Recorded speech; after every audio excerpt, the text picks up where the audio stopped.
Welcome, everybody.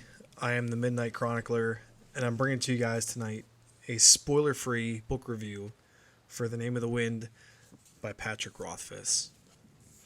Now, many of you probably already know about Patrick Rothfuss. Obviously, if you stumbled upon this review, you've heard of this series, The Kingkiller Chronicles, especially The Name of the Wind. You've probably heard good things, you've probably heard bad things for several different reasons, I'm sure. But today we're going to focus strictly on the first book, The Name of the Wind. I did this a little bit backwards, guys. I actually have the Wise Man's Fear review up already on the channel if you want to go and check that out. Highly recommend you do. Very, very much enjoyed that book, and I felt that it was only right for me to go back and take a look at the first book in the series, since this book tends to either turn people on or turn it off to the series as a whole and to Patrick Rothfuss as a writer. I've had booktubers that I really love say that they can't stand this series, that they just don't get it. I've had booktubers that I admire and respect that say that they love the series, so I had to check it out for myself. And I sort of have a little bit of a mixed opinion on this book. First off, the book is not very long. As far as epic fantasies go, this book is kind of a middle of the road, 500-600 pages in total. And I didn't find it to be a particularly fast read. So I usually am fairly patient with books. If they don't grab me for the first 50 or 100 pages, I usually will try to stick it out. Actually, I'll try to stick it out to the very end if I can. And The Name of the Wind was a book that actually, I'll just give you guys a heads up. It is not a book that's full of action. There are things that happen that are dramatic and intense, but they do not involve sword fighting. But the book does not lack for moments of intensity and moments of wit. This book makes you enjoy things about fantasy that aren't necessarily just magical powers and just elves and dwarves and monsters and magic and violence.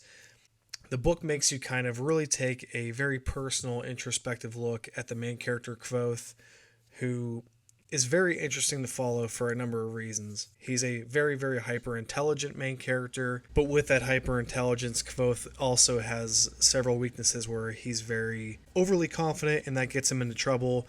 It gets him into trouble at school, it gets him into trouble in his personal life, and he just comes off as a very overconfident young man. And that kind of works in his favor and kind of out of his favor as the book progresses. But I will say one of my favorite things that this book does that no other fantasy book that I've read really did was it made you care about the struggles that Kvothe goes through, from literally being bottom of the barrel, lowest form of society person possible, to his slow but steady rise among the social class. And he literally is, I think, a very inspiring character, because it's his self-confidence that, even though he is lower than dirt literally in the book at times as far as on the wealth scale, his self-confidence picks him up and carries him to bigger and better things. And he never loses that. Even though he gets beaten down, he is viewed very unfavorably by higher class people, yet he maintains his sense of self-worth. Like I mentioned before, his intelligence and his wit really carry him through. And it's those times that he uses his intelligence and his wit that are really what make the book just as entertaining to read in those moments as reading a intense battle, in my opinion.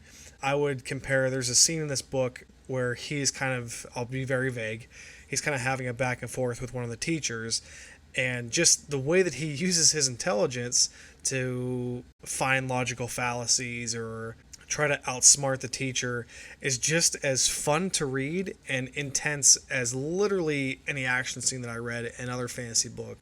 And that is something really unique to the series that I found, is that Kvothe's intelligence and the way he goes about problem solving is one of the best things about these books. And I think it's something that only Patrick Rothfuss really has nailed. And as Kvothe kind of learns his powers and learns the rules and the structure of the magical world that he's in, and the guidelines of the magic system, which in this book is called sympathy. He weaves his way through that magic system and uses it to his advantage in very interesting and intriguing ways that are a constant joy to read about. Now, the characters that you interact with this book are many, and they sort of come and go, which is nice in my opinion because they don't really overstay their welcome. Even characters that he meets at the school that become his friends, they don't really overdo it, even though I will say that there were a couple times in the book where there was a character or two, mainly a female character that you guys probably know about if you've read the book already, that got on my nerves after a while. Kvothe sort of has a puppy love with the one girl in this book, and they are kind of courting each other back and forth the entire story. And it goes from cute and harmless at times to a little bit over the top and annoying at other times for me. And I thought that the book kind of focused a little bit too much on that as compared to things that were more interesting, like Kvothe's time in school and interacting with his teachers and interacting with his powers. So I would have liked a little bit more focus on the areas of the book that I found more interesting, but it didn't detract too much from the story as a whole. Now, as far as world building, this is something that I thought that this book did very, very well. We get a really, really fun backstory that is kind of the prologue to how the main bad guy of the story became the big bad and his conflict with the ultimate good and how that kind of shaped the society and the world that Kvothe and the characters are living in. And I felt that was all set up very well in the story, and it gives you a clear but not too over the top feeling of, okay, these are the bad guys, these are the good guys.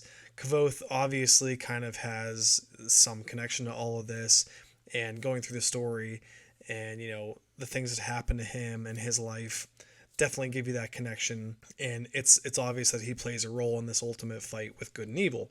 But trying to balance that and find his destiny with just being a normal kid that is on his own and just trying to make it is kind of what is so funny about the story and so unique, I think, is that there's this obvious ultimate conflict going on in the background, but yet Kvothe is just trying to be a kid and earn money to go to college and just trying to figure out who he is as a person. And you literally see him grow and make mistakes and improve and then make mistakes again along the way. I mean, he stumbles and he gets up and he stumbles and he gets up. But the book always makes it feel like Kvothe is progressing, even though he's very hyper intelligent. And I really felt that Patrick Rothfuss had created a very solid, very interesting main character here, especially with Kvothe's love to music and how that kind of influences his personality and his background. All make for a very interesting stew of character traits and interests, and it all forms into this, what I believe to be a very interesting, very cool main character with a very mysterious background and an even more mysterious future, in my opinion. So the characters, for the most part, were very solid. There was a character or two that I thought we spent too much time with in this book and was not as interesting as it could have been. But the magic system is very cool, very believable. I think that the world that is built here is well grounded. You understand it. You get the ultimate good, the ultimate evil.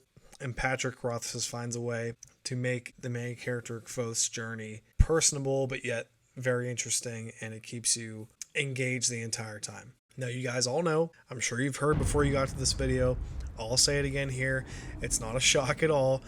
Patrick Rothfuss' writing is fan-freaking-tastic. Literally, I think if anybody else wrote this book, it would be a lot worse than it is.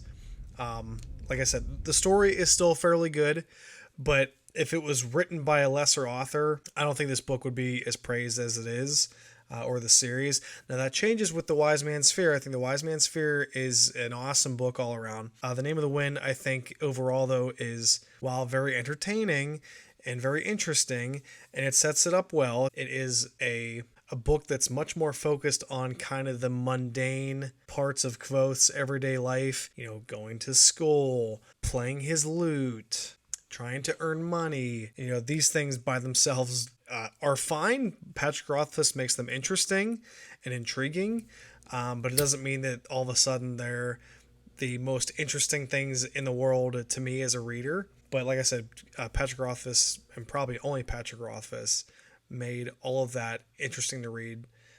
But obviously, for me, there are things that could have happened that I felt were more interesting. There were interactions in the book and conflicts in the book that I wish we would have spent a little bit more time with. But this book really is mostly a setup for book two, in my opinion. It's not bad setup. It's fine.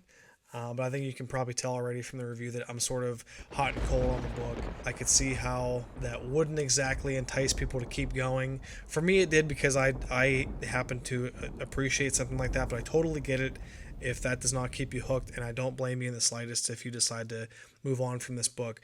But I do think there is a lot more here that is intriguing. That for me, the drama kept me engaged until the end of the book. Speaking of which, again, without spoilers, I did feel that the end of the book was probably the best part of the entire book and set up for a ton more intrigue and a ton more mystery going into book two, which then carried that mystery and intrigue and times it by 11 and just made that book the fantastic masterpiece that it is. But this book, I think, is just mostly a good setup for book two, and I give it a B.